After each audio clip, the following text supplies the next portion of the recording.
आप इस बात को समझ लीजिए कि उनके अपने देशों में वो जहर मुक्त खेती करवाते। अमेरिका में और यूरोप के देशों में जो किसान खेत में जहर नहीं डालते उनको 400% तक सब्सिडी दी जाती है सरकारों की तरफ से, ज़्यादा कीमत दे के खरीदती है।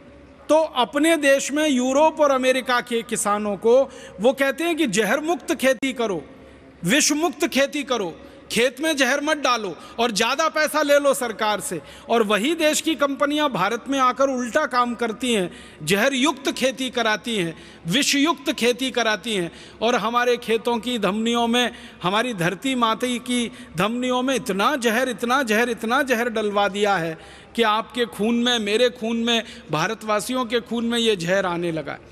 हमारे देश में कई वैज्ञानिक संस्थाओं ने तो यहाँ तक रिसर्च करके बताया है कि माताओं के दूध में अभी एंडोसल्फान पाया गया है, माताओं के दूध में एल्डी कार्ब पाया गया, माताओं के दूध में लिंडेन निकला है, माताएं अपने नौनिहाल बच्चों को जो दूध पिलाती हैं उसमें ये जहर पाया गया है। आप सोचिए कि ये जहर कितने बड़े पैमाने पर, कितने बड़े स्तर पर हमारे देश के लोगों के स्वास्थ्य के साथ खिलवाड़ कर रहा है। बहुत बड़ा मौत का व्यापार ये हो रहा है। और भारत जैसे देश में जितना ये पैदा कर रहे हैं और खेतों में डलवा रहे हैं, भारत जैसे गरीब देशों के बारे में मैंने जब आंकड़े निकालने की कोशिश की तो भारत जैसे दुनिया के 150 देशों में हर साल करीब 20 लाख मीट्रिक टन ये जहर पैदा करके खेतों में डलवा दिया जाता है। और उन सभी देशों में यही बुरा हाल हो रहा है। सभी गरीब देशों में कैंसर के मरीज बढ़ रहे हैं, सभी गरीब देशों में ये जहर लोगों के खून में बढ़ रहा है और सभी गरीब देशों को ये तकलीफ पैदा करा रहा है। तो आप बोलेंगे क्या करना चाहिए? इसका कोई विकल्प हमें ढूंढना पड़ेगा, इसका कोई रास्ता हमें खोजना पड़ेगा। ये मौत के व्यापार को इस तरह की हम खुली छूट नहीं दे सकते।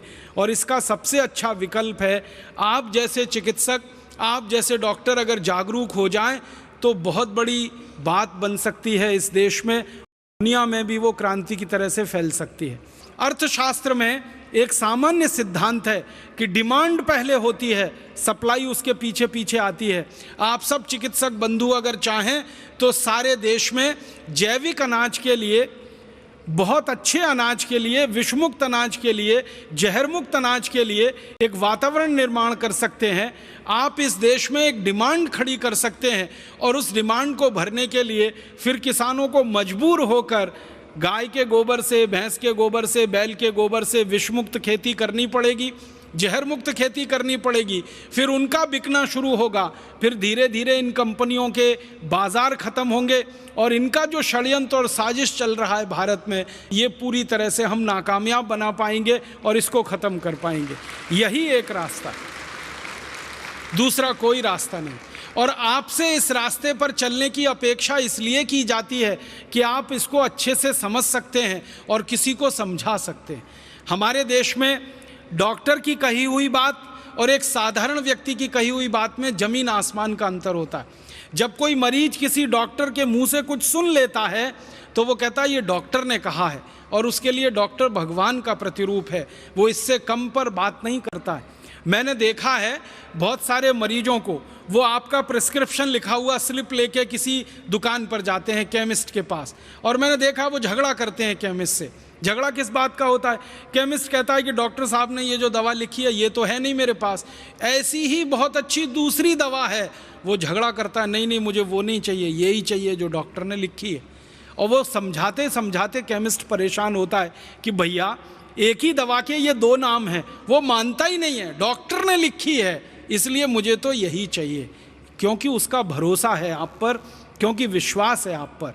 आपके ऊपर जो मरीजों का ये भरोसा और विश्वास है, इसका सदुपयोग करते हुए आप इस बड़े मौत के व्यापार को बंद कराने में बहुत बड़े सहायक हो सकते हैं। जब आप मरीजों को ये कहना शुरू कर देंगे कि देखो भाई, तुम्हारी बीमारी ठीक करने के लिए दवा तो मैं दे रहा हूँ, लेकिन इस दवा से ज़्यादा भी तुम्हें दूसरे काम करने पड़ेंगे, तो वो पूछेगा क्या करूँ?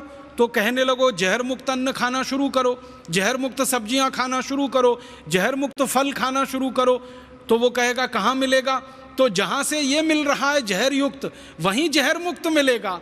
मांग पैदा करो, डिमांड पैदा करो, तो लोग अपने आप पैदा करेंगे।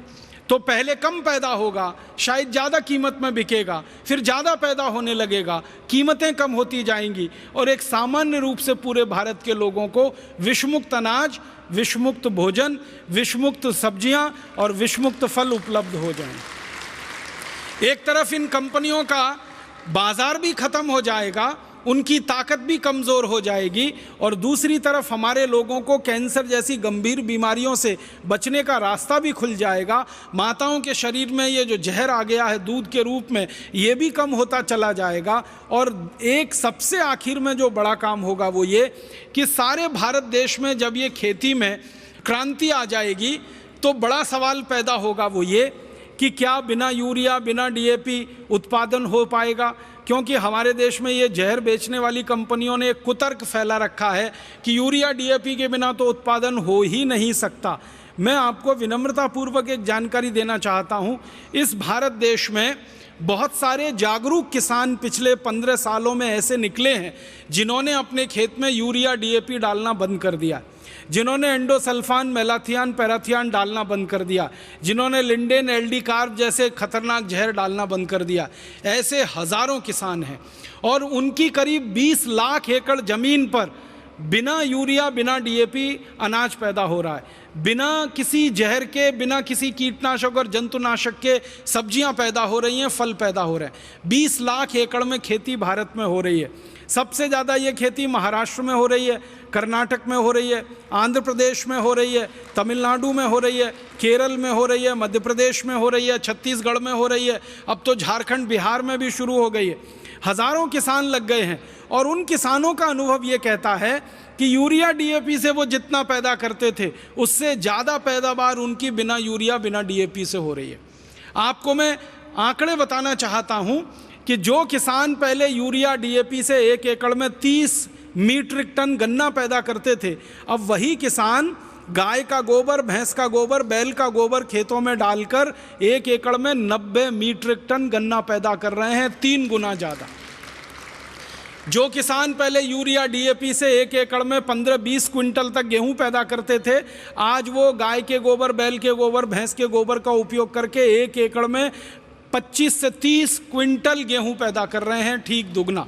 जो किसान पहले 2 से 2.5 क्विंटल कपास पैदा करते थे 1 एकड़ में यूरिया डीएपी से, आज वो 7 क्विंटल कपास पैदा कर रहे हैं बिना यूरिया, बिना डीएपी के। गेहूं ज़्यादा हो रहा है, धान ज़्यादा हो रहा है, गन्ना ज़्यादा हो रहा है, सब्जियां भरपूर हो रही हैं, फल भरपूर हो रहे हैं। तो ये सबसे बड़ा झूठ है जो पिछले 40-45 साल इस देश में फैलाया गया कि उत्पादन सिर्फ यूरिया डीएपी से ही बढ़ सकता है। उत्पादन बिना यूरिया, बिना डीएपी के भी बढ़ता है। और दुनिया में जब ये कीटनाशक और जहर नहीं बनाया जाता था, दूसरे विश्व युद्ध के पहले तक कभी भी दुनिया में ये जहर बना नहीं और कहीं डाला नहीं गया। ये तो सेकेंड वर्ल्ड वॉर में हुआ कि ये जहर का उत्पादन शुरू हुआ, क्योंकि 1945 में जब दूसरा विश्व युद्ध खत्म हो गया तो यूरोप की बहुत सारी कंपनियों के सामने ये संकट खड़ा हो गया कि वो बनाएं क्या, क्योंकि उन कंपनियों में जहरीले रासायनिक हथियार बनाए जाते थे और वो हथियार विश्व युद्ध में इस्तेमाल होते थे। तो जब तक विश्व युद्ध चला तब तक हथियार बिकते रहे। जब विश्व युद्ध खत्म हो गया तो हथियार बेचने का रास्ता बंद हो गया, तो हज़ारों यूरोप की और अमेरिका की कंपनियों के सामने संकट खड़ा हो गया कि वो उत्पादन क्या करें।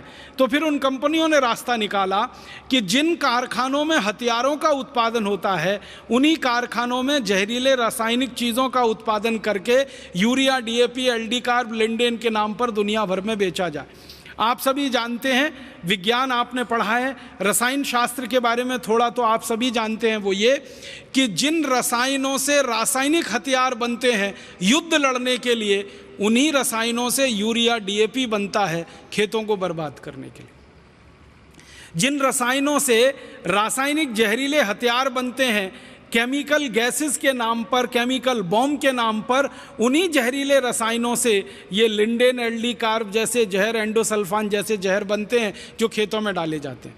माने मूल रसायन एक ही है, जिससे आप रासायनिक हथियार बना लो और युद्ध में इस्तेमाल कर लो, या जिससे यूरिया, डीएपी और पेस्टिसाइड, इंसेक्टिसाइड बना लो और खेतों में इस्तेमाल कर लो। तो मूल रसायन बनाने वाली यूरोप और अमेरिका की जो कंपनियां थी, उनका ये षड्यंत्र था कि सेकेंड वर्ल्ड वॉर खत्म हो गया किया 1945 में, तो उन कंपनियों को क्या करना, तो उन्होंने कहा कि चलो अब ये काम करना। तो किसानों के माध्यम से उन्होंने इस काम को आगे बढ़ाया और सबको मूर्ख बनाकर और झूठ बोलकर सारी दुनिया में ये मौत का व्यापार फैलाया। अब हमको ये बात अगर समझ में आ गई है तो हम इस मौत के व्यापार को बंद कराएं, और इस मौत के व्यापार को पहले अपनी धरती से बंद कराएं, फिर अपने पड़ोसी देशों की धरती से बंद कराएं, और फिर दुनिया की धरती से इस मौत के व्यापार को बंद कराएं। क्योंकि सबको जिंदा रहने का उतना ही अधिकार है जितना इन कंपनियों के मालिकों को आलीशान तरीके से जीवन बिताने का अधिकार है, वैसे ही गरीब से गरीब किसान को जिंदा रहने का अधिकार है। दूसरा एक मौत का व्यापार जो हमारे देश में और दुनिया में चल रहा है वो व्यापार है सिगरेट का। सिगरेट के व्यापार के बारे में मैं आपसे कुछ बात करना चाहता हूं। वो ये कि दुनिया में सिगरेट का व्यापार अमेरिका देश से शुरू हुआ। 16वीं शताब्दी में अमेरिका की कंपनियों ने सबसे पहले सिगरेट बनाई और फिर सिगरेट बनाने का धंधा उनके यहाँ बढ़ता गया। जैसे जैसे सिगरेट का उत्पादन बढ़ा वैसे वैसे सिगरेट बेचने के लिए उनको रास्ते बनाने पड़े। तो जिन जिन देशों में अमेरिका की कंपनियां गईं उन्होंने सिगरेट बेचने का धंधा शुरू किया। शुरू के दौर में ऐसा रहा कि अमेरिका इंग्लैंड का गुलाम था, आप सभी जानते हैं। तो एक तरह से अमेरिका का जो सिगरेट का धंधा था वो पूरी तरह से इंग्लैंड के कब्जे में था, इंग्लैंड की कंपनियों के कब्जे में था। तो अमेरिका को गुलाम बनाकर अंग्रेज़ों ने तंबाकू का उत्पादन अमेरिका में शुरू कराया। अमेरिका की ज़मीन इंग्लैंड से थोड़ी अच्छी है, अमेरिका की ज़मीन यूरोप के देशों से भी थोड़ी अच्छी है। अमेरिका की ज़मीन ऐसी ज़मीन है जहाँ तंबाकू का अच्छा उत्पादन हो सकता है। तो जब ये स्पेनिश लोग अमेरिका में गए, आप तो सब दुनिया का इतिहास जानते हैं, सबसे पहला अमेरिका में जाने वाला जो यूरोपियन था उसका नाम था कोलंबस। 1492 में वो अमेरिका में पहुंचा। वहाँ पहुंचकर उसने एक कॉलोनी बनाई स्पेनिश लोगों की और फिर गुलाम बना के लोगों को लूटना शुरू किया। और उस स्पेनिश कोलंबस ने ले जाकर वहाँ तंबाकू का उत्पादन शुरू कराया।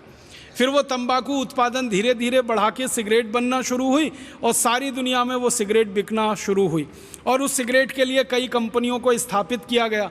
उस दौर में जो सिगरेट बनाने वाली सबसे पहली कंपनी बनी उसका नाम फिलिप मॉरिस, वो अभी भी जिंदा है। एक और दूसरी बड़ी कंपनी बनी जिसका नाम था आरजे रेनॉल्ड, वो अभी भी जिंदा है। एक और तीसरी बड़ी सिगरेट बनाने वाली कंपनी बनी जिसका नाम था अमेरिकन टोबैको कंपनी, जिसका भारतीय नाम है इंडियन टोबैको कंपनी। आपने भारत में एक नाम सुना होगा ITC, ये मूल नाम है अमेरिकन टोबैको कंपनी, उसका भारतीयकरण करके कर दिया इंडियन टोबैको कंपनी। सारी दुनिया के देशों में ये कंपनी काम करती है। श्रीलंका में इसका नाम होता है श्रीलंका टोबैको कंपनी या सीलोन टोबैको कंपनी। भारत में नाम होता है इंडियन टोबैको कंपनी। पाकिस्तान में उसका नाम है पाकिस्तान टोबैको कंपनी। इंडोनेशिया में उसका नाम है इंडोनेशियन टोबैको कंपनी। माने आदत है इन कंपनियों की कि जिस देश में घुसना उसका नाम पहले अपने साथ लगा लेना ताकि स्थानीय लोगों को लगे कि ये तो उनके ही देश की कंपनी है। तो ऐसे करके ये सिगरेट का धंधा चला। एक ज़माना था कि अमेरिका में ये लोग सिगरेट बनाते थे, दूसरे देशों में ले जाकर बेचते थे, कोई पीता नहीं था क्योंकि सिगरेट पीना किसी की आदत नहीं है इस देश में, क्योंकि सिगरेट कोई ऐसा उत्पाद नहीं है जिसको पीकर कोई व्यक्ति अच्छा महसूस करे। सिगरेट तो सबसे खराब उत्पादों में गिना जाता। लेकिन इन्होंने सिगरेट के बारे में तरह तरह के कुतर्क प्रचलित किए। उनमें से एक कुतर्क था जो आज तक चला आ रहा है, सिगरेट पीने से मर्दानगी आती है, सिगरेट पीने से पौरुष बढ़ता है, सिगरेट पीने से ताकत बढ़ती है, सिगरेट स्टेटस सिंबल है। इस तरह की विज्ञापनबाजी कर करके इन्होंने ये सारा खेल खेला और इस खेल को सटल तरीके से खेला। इन्होंने फिल्में बनाई। यूरोप के, इंग्लैंड के फिल्मकारों ने, अमेरिकन फिल्मकारों ने फिल्में बनाई और उन फिल्मों में हीरो को खूब अच्छे से जानबूझकर सिगरेट पीते हुए दिखाया। एक हीरो 10 सिगरेट पी रहा, दूसरा 20 पी रहा, तीसरा 30 पी रहा, तो जो ज़्यादा बड़ा हीरो ज़्यादा सिगरेट पी रहा। उन फिल्मों को सारी दुनिया में प्रचारित किया गया। धीरे धीरे दुनिया के लोगों में सिगरेट पीने की लत लग गई और सिगरेट की लत लगी तो उसका उत्पादन बढ़ा, फिर उत्पादन बढ़ा तो और बिक्री बढ़ी, फिर और उत्पादन बढ़ा। और अब मैं आपसे कहना चाहता हूँ वो ये कि 16वीं शताब्दी में दुनिया में एक सिगरेट नहीं बनती थी और आज सारी दुनिया में 5,500 अरब सिगरेट हर साल बनती है। 5,500 अरब सिगरेट, 5,500 अरब सिगरेट। अरब बिलियन अंग्रेजी में, अमेरिकन बिलियन 100 करोड़ का होता है। तो 5,500 अरब सिगरेट सारी दुनिया में बनती है और इसको 142 करोड़ लोग पीते। अब ये 142 करोड़ लोग दुर्भाग्य से अमेरिका में, यूरोप में, भारत और भारत जैसे कई गरीब देशों में हैं, और इन देशों को सिगरेट पिला पिला के लोगों का सारा खून पसीने की कमाई का पैसा निचोड़ रही हैं ये कंपनियां। फिलिप मॉरिस है, आरजे रेनॉल्ड है, अमेरिकन टोबैको कंपनी है, ऐसी सिगरेट के धंधे में लगी हुई 40 बड़ी कंपनियां हैं अमेरिका और यूरोप के देशों की। ये कंपनियां अंधाधुंध व्यापार कर रही हैं और इस व्यापार में अंधाधुंध मुनाफा कमा रही। आपके मन में एक प्रश्न आ सकता है कि मुनाफा कितना हो सकता है सिगरेट के बिजनेस में? हजारों प्रतिशत का मुनाफा है सिगरेट के बिजनेस में। एक सिगरेट बनाने का अधिकतम खर्चा, इन कंपनियों की बैलेंस शीट में से आंकड़े निकाल कर मैं आपसे बात कर रहा हूं, वो फिलिप मॉरिस हो या आरजे रेनॉल्ड हो या अमेरिकन टोबैको कंपनी हो या मार्लबोरो हो, कोई भी सिगरेट बनाने वाली बड़ी कंपनी की बैलेंस शीट आप देखो निकाल के, एक सिगरेट बनाने का अधिकतम खर्चा 20 पैसे आता है। एक सिगरेट बनाने का अधिकतम खर्चा 20 पैसे आता है और वो सिगरेट बड़े आराम से भारत जैसे देश में 2 से 3 रुपए में, कभी कभी 4 रुपए में बिक जाती है। अगर 20 पैसे सिगरेट बनाने का खर्चा है और 2 रुपए में सिगरेट बिक रही है तो आप अंदाज़ा लगा लीजिए मुनाफा हजारों प्रतिशत में है। और ये कंपनियां लाखों करोड़ों रुपए कमा रही हैं इस धंधे से, जो सिगरेट का धंधा है। भारत में इन कंपनियों का क्या हाल है? हमारे देश में ये जो कंपनियां हैं जिनके नाम मैंने लिए, ऐसी 40 कंपनियां, ये हर साल करीब 20 अरब सिगरेट भारत में भी बेच रही हैं और वो 20 अरब सिगरेट को हमारे देश के लगभग 20 करोड़ लोग पी रहे हैं और पीकर अपने फेफड़े गला रहे हैं, अपने खून को विषाक्त कर रहे हैं। और आप जानते हैं कि जो लोग सिगरेट पीते हैं वो अपना जितना नुकसान करते हैं उससे ज़्यादा नुकसान वो उस पड़ोसी का कर देते हैं जो उनके नज़दीक बैठता है और सिगरेट नहीं पीता है कभी भी। आप जानते हैं जो पैसिव स्मोकर होता है वो एक्टिव स्मोकर से ज़्यादा खतरनाक और संवेदनशील स्थिति में होता है, क्योंकि ये जो पैसिव स्मोकर है और ये जो एक्टिव स्मोकर है, जो पीने वाला है वो तो धुएं को बाहर फेंकता है और जो नहीं पीने वाला है वो सारे धुएं को अपने द्वारा खींच लेता है अंदर। तो पीने वाले से ज़्यादा धुआं नहीं पीने वाले के शरीर में चला जाता है। आप जानते हैं कि किसी बस में बैठा हुआ कोई एक व्यक्ति सिगरेट सुलगा ले, पूरी बस परेशान हो सकती है। रेल के डिब्बे में बैठा हुआ कोई व्यक्ति एक सिगरेट सुलगा ले, पूरे डिब्बे में बैठे हुए लोग परेशान हो जाते हैं। तो भारत में ऐसे 20 करोड़ लोगों को लत पड़ गई सिगरेट पीने की और वो पी पी के अपने हृदय को जला रहे हैं, खून को जला रहे हैं, फेफड़ों को जला रहे हैं और अपने पड़ोसियों को भी जला रहे हैं। एक और दूसरा बड़ा मौत का व्यापार चल रहा है इस देश में। इस मौत के व्यापार को बढ़ाने में भारत देश में 2 तरह के लोगों की बड़ी भूमिका रही है। एक तो नेताओं की, जिन्होंने इन सिगरेट कंपनियों को खुली छूट दे रखी है जो सिगरेट बना के भारत में बेच रहे हैं, और दूसरा सिगरेट के प्रचार करने वाले प्रचारकों की, जिन्होंने सिगरेट का अंधाधुंध प्रचार किया है इस देश में। आपको मैं बताना चाहता हूं, हमारे देश में आईटीसी कंपनी की एक सिगरेट बिकती है जिसका ब्रांड नेम है विल्स, WILLS, विल्स। इस ब्रांड नेम से सबसे ज़्यादा बिकने वाली सिगरेट है वो आईटीसी की कंपनी की है। अब इस सिगरेट को भारत में ज़्यादा से ज़्यादा बिकवाना, तो ये कंपनी ने पता है क्या किया? सालों साल इसने भारत की पूरी क्रिकेट टीम को खरीद लिया, सालों साल। और आप याद करिए कि भारत की क्रिकेट के टीम के सारे खिलाड़ी जो टी शर्ट पहनते थे उस पर सामने छाती पर विल्स लिखा रहता था। इंडिया पीछे लिखा होता था, विल्स आगे लिखा होता था। भारत पीछे है, सिगरेट बेचने वाली कंपनी का नाम आगे है। भारत के बड़े बड़े क्रिकेट खिलाड़ी मैं नाम नहीं लेना चाहता जिनको ये देश तालियां बजा बजा कर अपनी कंधों पर उठा के घूम रहा है, ये सारे बड़े क्रिकेट खिलाड़ियों ने विल्स का सबसे ज्यादा प्रचार किया है। हमारे देश में सबसे ज्यादा रन जिस क्रिकेट खिलाड़ी ने बनाए हैं वो विल्स का सालों साल प्रचारक रहा है। उसके बैट पर विल्स लिखा रहता है, उसके ग्लव्स होते हैं उस पर विल्स का स्टिकर, उसकी छाती पर विल्स, उसके पैड पर विल्स, हर जगह विल्स विल्स विल्स। और क्या होता था, क्रिकेट का मैच होता था तो ट्रॉफी का नाम विल्स ट्रॉफी रखा जाता है। मैदान जिस पर खेल हो रहा है क्रिकेट का, उसमें दो तरफ विकेट्स होते हैं, दोनों तरफ जो एंड होता है बॉलिंग करने का, वहाँ विल्स लिखा जाता था। फिर मैदान में चारों तरफ विल्स के बहुत सारे होर्डिंग्स और साइन लगाए जाते थे। मतलब जो क्रिकेट मैच देखने आ रहे हैं वो क्रिकेट से ज़्यादा विल्स विल्स विल्स देखते थे। और फिर जब बड़े बड़े क्रिकेट खिलाड़ी विल्स का स्टिकर लगा के मैच खेलते हैं, विल्स का पैड पहन के मैच खेलते हैं, विल्स के ग्लव्स पहन के मैच खेलते हैं, तो देखने वाला जो नौजवान वर्ग है उसको भी लगता है अच्छा क्रिकेट खिलाड़ी होना है तो विल्स पीना ही पड़ेगा। छक्का मारने वाला क्रिकेट खिलाड़ी होना है तो विल्स पीना ही पड़ेगा, चौका मारने वाला खिलाड़ी होना है तो विल्स पीना ही पड़ेगा। और उसके चक्कर में फिर ये विल्स की बिक्री बढ़ते बढ़ते बढ़ते बढ़ते भारत में यहाँ तक पहुँची कि बहुत दुख होता है, हर दिन भारत में 3000 नए लड़के सिगरेट पीना शुरू कर देते हैं, सरकार के आंकड़े। हर दिन सारी दुनिया में हर दिन 1 लाख नए बच्चे जिनकी उम्र 13-14 साल के आसपास होती है वो सिगरेट पीना शुरू कर देते हैं। ये विल्स के जैसे प्रचार का दुष्परिणाम है। तो क्रिकेट का प्रचार नहीं होता, विल्स का प्रचार होता है। और क्रिकेट खिलाड़ियों के साथ साथ सिनेमा के जो हीरो हीरोइन हैं, एक्टर एक्ट्रेसेस हैं, ये हर दृश्य में ऐसा कुछ ना कुछ जरूर बात लाएंगे कि हीरो सिगरेट पिए। और यहाँ तो कई एक्टर ऐसे बदनाम हैं जो सबसे ज़्यादा सिगरेट पीते हैं अपनी किसी भी फिल्म में। आप जानते हैं ऐसे कई एक्टर के नाम मैं लेना नहीं चाहता। वो हर सीन में ऐसी कोशिश करेंगे कि सिगरेट का सीन आए।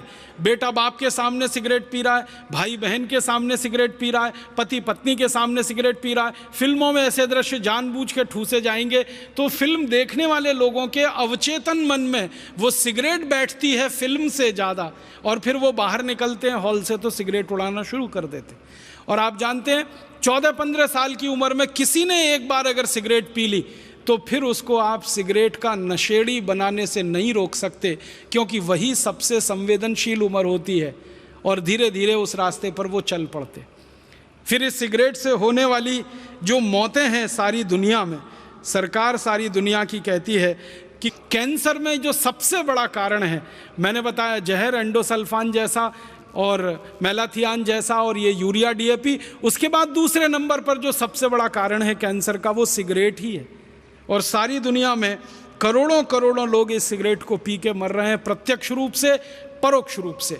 प्रत्यक्ष रूप से वो मर रहे हैं जो सिगरेट को खींच रहे हैं, परोक्ष रूप से वो मर रहे हैं जो उनके पड़ोस में बैठकर सारा धुआं खींच रहे हैं। भारत में तो अभी धीरे धीरे सिगरेट की बिक्री बढ़ा रहे हैं। चीन जैसे देश में काफ़ी इन्होंने बिक्री बढ़ा दी है और ऐसे ही ये बिक्री बढ़ाते बढ़ाते इनका अंतिम लक्ष्य है कि दुनिया के अधिक से अधिक लोगों को सिगरेट पिला देना, ताकि 40 विदेशी कंपनियों के खजाने में लाखों करोड़ों रुपए जमा हो सके। ये दूसरा बड़ा मौत का व्यापार है जो चल रहा है हमारे देश में और दुनिया में। आपसे एक विनम्र निवेदन है कि इस मौत के व्यापार को भी आप बंद करा सकते हैं और हमारे नौजवानों को और सिगरेट पीने वाले बहन भाइयों को समझा सकते हैं। एक डॉक्टर की जो समझाइश होती है वो किसी दूसरे की नहीं हो सकती है। इसलिए आपसे मैं निवेदन करना चाहता हूँ, अपील करना चाहता हूँ कि आपके पास जो मरीज आते हैं, जो पेशेंट आते हैं, उनको आप समझाइए, विनम्रता से बताइए कि इन सिगरेट से कितना नुकसान होता है, व्यसन से कितना नुकसान होता है और सिगरेट कैसे आपके अंदर तक को जलाती है और कैसे ख़राब करती है। फिर इसके बाद एक और तीसरा बड़ा मौत का व्यापार है गुटखे का, खैनी का। ये 5000 करोड़ का व्यापार है और लाखों लोग इस व्यापार में परेशान हो रहे हैं। फिर एक इसके बाद का आगे का व्यापार है बीड़ी का। सभी तरह के व्यसन में हमारा देश डूबा हुआ है। फिर उसके बाद एक शराब का व्यापार है जो मौत का व्यापार बन गया है। इस शराब के व्यापार को भी हमें बंद कराना है। भारत में 32,000 शराब की दुकानें हैं, 20,000 करोड़ की शराब बिक रही है, लाखों करोड़ों लोग इससे बर्बाद हो रहे हैं। और इसी तरह से एक बड़ा व्यापार हमारे देश में अफीम का है, मार्फीन का है और बहुत सारी नशीली दवाओं का है। हज़ारों मीट्रिक टन नशीली दवाएं बिक रही हैं और लोगों को तकलीफ़ में डाल रही हैं।